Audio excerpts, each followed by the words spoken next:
সাগরে একটি ভয়ঙ্কর ঘটনা ঘটে গেল। একটি বিশাল শার্ক পানির উপরে চলে আসে এবং একটি মাছ ধরা নৌকাকে আক্রমণ করে নৌকাটি ডুবিয়ে দেয়। আপনি কখনো ভাবতে পারবেন না শান্ত শার্ক কেন এত ভয়ঙ্কর হলো। একটি মাছকে যখন একজন জেলে বড়শির মাছ তার দিকে টানছিল, তখন সাদা শার্কটি সেই মাছটি ধরে খাবার চেষ্টা করছিল। জেলে তার সমস্ত শক্তি দিয়ে তার দিকে টানছিল, কিন্তু শার্কের শক্তির কাছে সে খুবই অসহায় ছিল।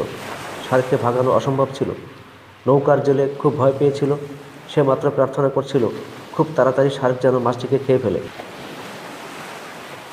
কিন্তু কেউ ভাবার আগেই শার্ক মাছটিকে ছেড়ে দেয়।